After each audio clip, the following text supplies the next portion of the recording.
बंध और मोक्ष के 3 प्रकार। त्रिविधो बंध, त्रिविधो मोक्षः। 3 प्रकार का बंध वैकृतिक, दाक्षिणिक और प्राकृतिक होता है।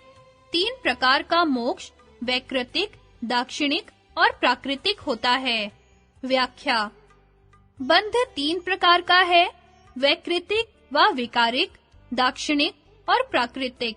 जो योगी वितर्कानुगत वाली प्रथम भूमि में आत्म साक्षात्कार से शून्य केवल भूत, इंद्रिय, मन आदि 16 विकारों में ही आसक्त हो रहे हैं, अथवा राजसी प्रवृत्ति वाले मनुष्य जिनके कर्म सत्वगुण, तमोगुण दोनों से मिश्रित हैं, वे इन वैकृतिक वासनाओं के अधीन उसी भूमि में मनुष्य लोक में जन्म लेते हैं।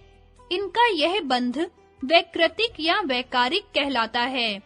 जो विचारानुगत वाली दूसरी भूमि में आत्म साक्षात्कार शून्य होकर केवल सूक्ष्म विषयों में ही आसक्त हो रहे हैं, तथा जो आत्म साक्षात्कार से शून्य रहकर फल कामना के अधीन होकर केवल सकाम इष्ट पूर्ति आदि परोपकार और अहिंसात्मक सात्विक कर्मों में लगे हुए हैं, वे इन सात्विक वासनाओं के अधीन होकर दक्षिण मार्ग से चंद्रलोक अर्थात सात्विकता के तारतम्यानुसार सूत्र 18 में बतलाई हुई 6 देव सर्गों में सात्विक वासनाओं का फल भोगकर आत्म साक्षात्कार के लिए अपनी पिछली भूमि की योग्यता को लिए हुए मनुष्य लोक में फिर जन्म लेते हैं।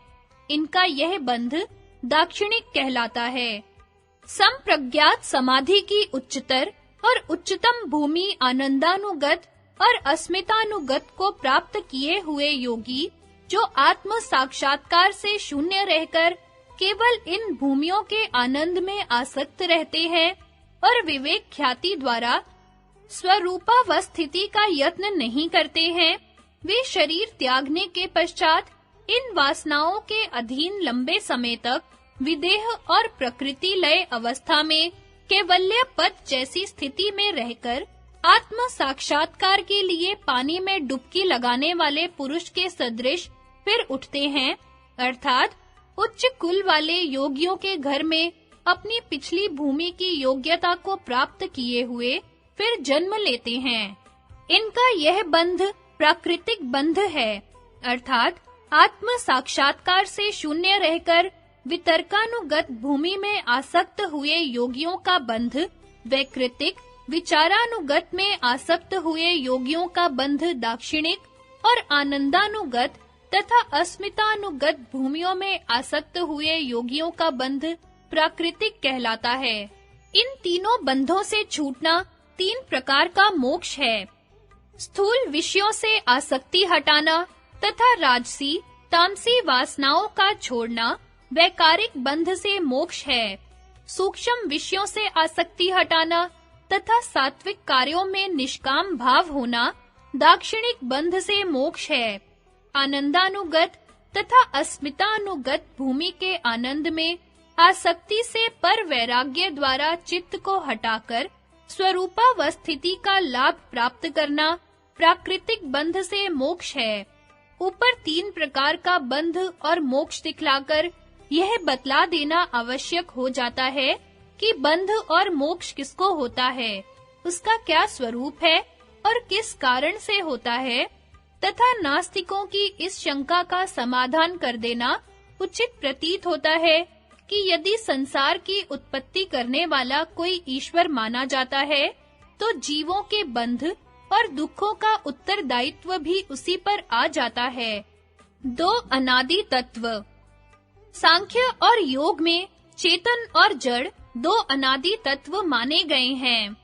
पुरुष अर्थात चेतन तत्व ज्ञान स्वरूप, निष्क्रिय, असंग, निर्लेप और कूटस्थ नित्य है, और जड़ तत्व त्रिगुणात्मक, सक्रिय और परिणामी नित्य है।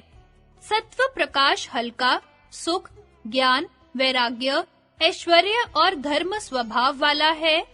तमस भारी अंधकार, मोह, अज्ञान, अवैराग्य और अधर्म स्वभाव वाला है। रजस क्रिया गति, चंचलता और दुख स्वभाव वाला है। इन तीनों गुणों के स्वरूप अर्थात साम्य परिणाम की अवस्था का नाम मूल प्रकृति है, जो केवल अनुमान और आगम गम्य है। चेतन तत्व पुरुष की सन्निधि से इस जड़ तत्व में एक प्रकार का विरूप अर्थात विषम परिणाम हो रहा है। अवरोहण क्रम। पहला महत् तत्व। पहला विषम परिणाम महत् तत्व है, जो सत्व में रजस क्रिया मात्र और तमस उसी क्रिया को रोकने मात्र है। यह महत् तत्व सत्व की विशुद्धता से समष्टि रूप में विशुद्ध सत्वमय चित्त कहलाता है, जिसमें समष्टि अहंकार बीज रूप से रहता है, जो ईश्वर का चित्त है और सत्व की विशुद्धता को छोड़े हुए अपने व्यष्टि रूप में सत्व चित्त कहलाता है, जो अनंत है। इन अनंत सत्व चित्तों में व्यष्टि अहंकार बीज रूप से रहते हैं। ये जीवों के चित्त कहलाते हैं। चेतन तत्व में अपने ज्ञान के प्रकाश डालने की और महत् तत्व में इस ज्ञान के प्रकाश को लेने की अनादि योग्यता चली आ रही है। उदाहरण थोड़े ही अंशों में घटा करता है, किंतु चेतन तत्व और महत् तत्व जैसी कोई भी वस्तु भौतिक संसार में उदाहरण देने के लिए नहीं मिल सकती। इसीलिए पारिभाषिक उदाहरणों से इन दोनों तत्वों की सन्निधि बतलाने के विषय को समझ लेना चाहिए, इनके लौकिक अर्थों पर नहीं जाना चाहिए। योग का उदाहरण। जिस प्रकार सूर्य का प्रतिबिंब अनंत जलाशयों में पड़ रहा है, इसी प्रकार चेतन तत्व के ज्ञान का प्रकाश समष्टि विशुद्ध सत्वमय चित्त में तथा व्यष्टि सत्व चित्तों में पड़ रहा है। यथा एक एव तु भूतात्मा भूते भूते व्यस्थितः एकधा बहुधा चैव दृश्यन्ते जल चंद्रवत् यथा हायं ज्योतिरात्मा विवस्वान अपो भिन्ना बहुदे को अनुगच्छन् उपाधिना क्रियते भेद रूपो देवः क्षेत्रेशेवं जो अप्यात्मा। अर्थ एक ही भूतात्मा भूत भूत में विराज रहा है।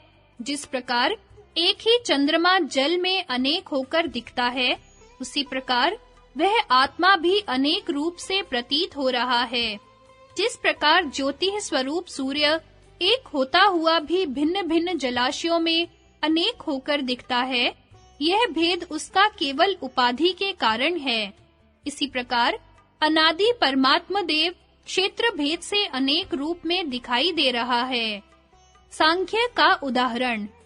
जिस प्रकार चुंबक की सन्निधि से लोहे में क्रिया होती है, इसी प्रकार चेतन तत्व की सन्निधि से समष्टि तथा व्यष्टि चित्तों में ज्ञान नियम और व्यवस्था पूर्वक क्रिया हो रही है। यथा निरिच्छे संस्थिते रत्ने यथा लोहे प्रवर्तते सत्ता मात्रेण देवेन तथा चायम जगज्जन्ये अत आत्मनि कृत्वम अकृत्वम च संस्थितम निरिच्छित्वात् कर्ता असौ कर्ता सन्निधि मात्रतः। अर्थ जैसे बिना इच्छा वाले चुंबक के स्थित रहने मात्र में लोहा गतिशील होता है, वैसे सत्ता मात्र देव से जगत की उत्पत्ति आदि होती है। इस कारण परमात्मा में कर्तृत्व और अकर्तृत्व भी अच्छे प्रकार सिद्ध हैं। वह निरिच्छ होने से अकर्ता और सामीप्य मात्र से कर्ता है। उपनिषदों का उदाहरण। जिस प्रकार वायु सारे भुवनों में व्यापक हो रहा है, वैसे ही चेतन तत्व समष्टि तथा व्यष्टि चित्तों में व्यापक हो रहा है। यथा अग्निर्यथो को भुवनम प्रविष्टो रूपम रूपम प्रति रूपो बभूव एकस्तथा सर्वभूतांतरात्मा रूपम रूपम प्रति रूपो बहिश्च।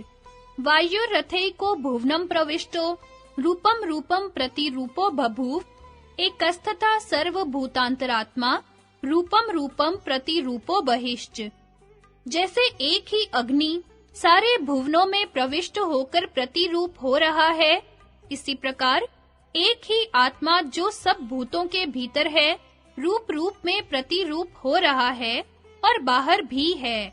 जैसे एक ही वायु सारे भुवनों में प्रविष्ट होकर रूप रूप में प्रतिरूप हो रहा है, इसी प्रकार एक ही आत्मा जो सब भूतों के अंदर है, रूप रूप में प्रतिरूप हो रहा है और बाहर भी है।